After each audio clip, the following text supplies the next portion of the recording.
Good afternoon, Mr. Bolton. Let me start by asking, what do you make of the situation between Putin and Trump? First, there was talk of a meeting in Budapest, and then suddenly everything was cancelled. What's going on? Well, I think it's a reflection that Putin really is able to work his KGB training on Trump very effectively. And whatever was said in their most recent telephone conversation convinced Trump once again that maybe his friend Vladimir was going to deliver a settlement in Ukraine, or at least a ceasefire. But it became very clear soon after, when Secretary of State Rubio spoke to Sergei Lavrov, that nothing in the Kremlin's position had changed. It was exactly what it had been before. So now we see Trump reacting to that, but it doesn't, to me, indicate that Trump has really given up on Putin, that he still thinks maybe there's a way to find a settlement. He has declared strong sanctions against two major Russian oil exporting firms, but also pretty clearly at the same time said he was not going to supply Tomahawks to Ukraine. So we'll see what the effect of the sanctions turns out to be. I can't believe Russia isn't prepared for it. It's not like this is a surprise. One really should ask, why weren't these sanctions imposed back in 2022, right after the invasion? Why did we set up this artificial price cap to allow Russian oil to be sold on global markets at all? But in any event, the sanction, better late than never. Okay. But we'll see whether it has a dramatic impact on Russia's war-making capability. Now, regarding the Tomahawk missiles, as we all clearly remember, Trump initially signaled he was willing to sell them to Ukraine, or at least came very close. President Zelensky was heading into that meeting with Trump, thinking he was about to secure the deal. Then Putin called Trump, and everything changed overnight. What could Putin have possibly said to the US president to cause that shift? This is about as good an example as I can think of a reality that's very hard for people to grasp. It was hard for me to grasp it years ago, but the reality is Donald Trump does not have a philosophy. He doesn't have a grand strategy on national security. He doesn't think in policy terms the way we understand that word. He's very transactional, and each day is a new day. So he can easily move from one extreme to the other. And not realize he's being inconsistent. That is part of the reason why Putin is able to play him so successfully. Trump's thinking he's got a good relationship with Putin. He ought to be able to find a way to make a deal. Putin is pursuing his definition of Russian national interest. This is not a fair fight. So they just talked, and that was it? Did Putin simply talk Trump out of it? I don't see that there's evidence that Putin has compromising material on Trump or something like that. I think it's a case of what Vladimir Lenin once called a useful idiot. They get Trump to do what they want. Just to wrap up the topic of the Tomahawks, I've spoken with several military analysts, and they all say that if the US had actually delivered those missiles to Ukraine, it could have significantly changed the course of the war. So why is Trump refusing to supply them? Is he afraid of escalation, concerned about how Putin might respond, or is there another explanation? I think that's one possibility, but I think also it's because of the nature of the Tomahawks and the fact that they're not normally launched as land-based cruise missiles. They can be. We have that capability, but they've been largely air and sea-based.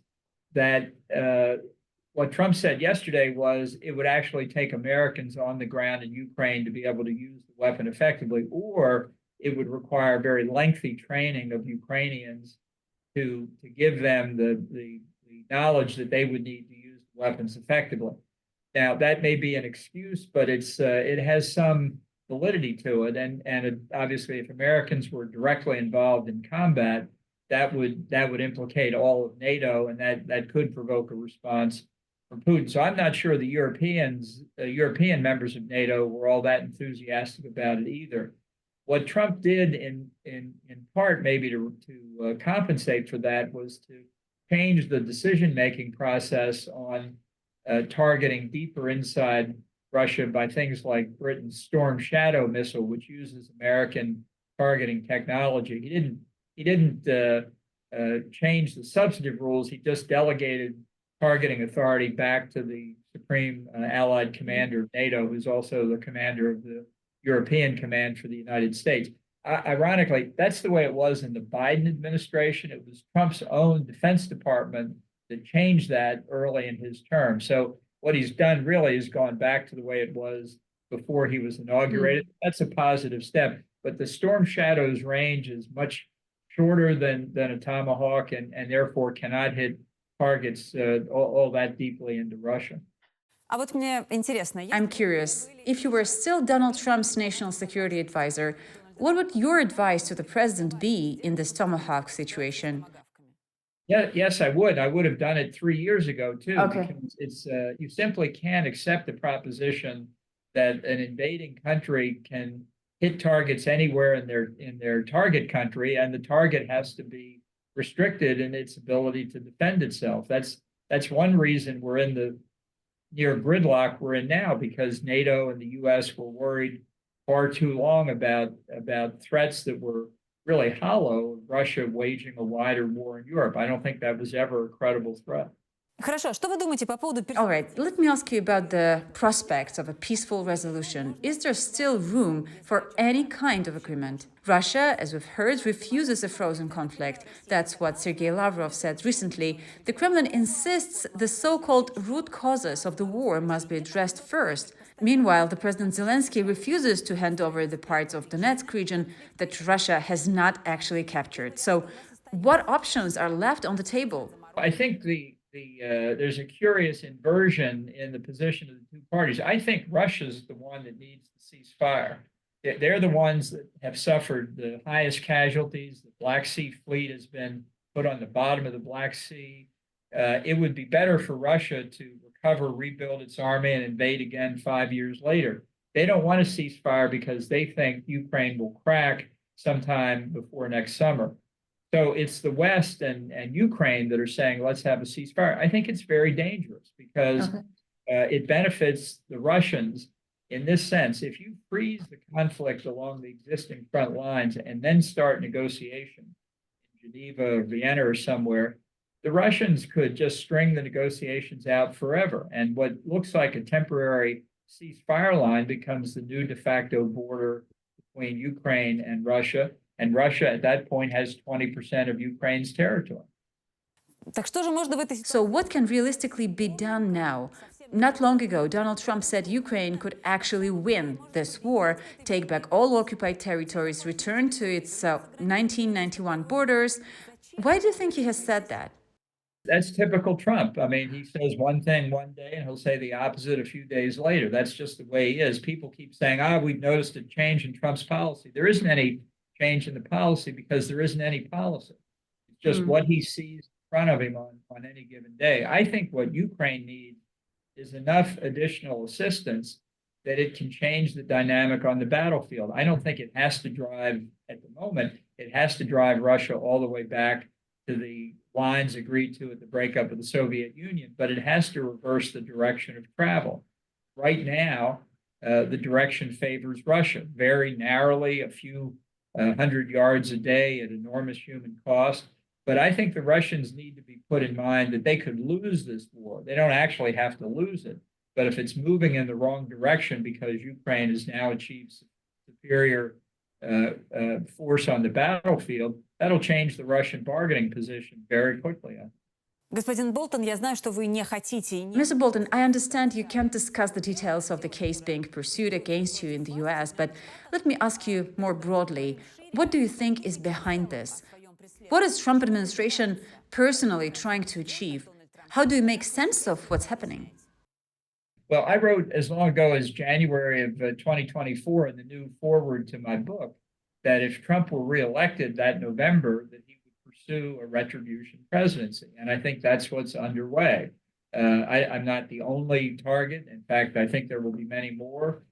He made it clear on Inauguration Day, when presidents are normally pretty busy on their first day in office, but he had time to rescind the Secret Service protection I was receiving because the Iranians were threatening my life and the lives of others who had advised him on Iran policy. So that was retribution of a particularly personal nature. And I think what we see now is just more of the same. Could any of this be connected to Russia? After all, you're a Kremlin expert, you've met with Putin. Do you think there could be some kind of a link? I don't think so directly, but Trump was asked by a reporter back in January or February if something happened to Bolton or the others from Iran, would you consider yourself responsible? And he said no. Ambassador Bolton, do you see any parallels between what's happening in the US today and authoritarian systems like Russian? Because when I read about your situation and more broadly what's happening inside the US lately, that comparison does come to mind. Do you see similarities? Well, I think many people in this country are worried that that's what Donald Trump would like to see happen. I don't think Trump is basically smart enough to have an authoritarian philosophy. I think he likes retribution because he sees everything in personal terms.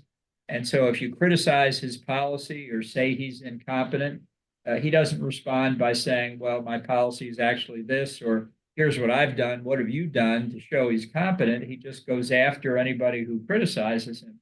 And I think you can see in various actions he's taken against the media in the United States and other steps that is his approach to criticism. And I think that's ultimately, it goes beyond me. It's harmful to democracy. It's an effort to suppress dissent. But as I say, I think the Constitution is strong, and Trump may do a lot of damage, but hopefully the Republic will survive. Thank you very much for this conversation.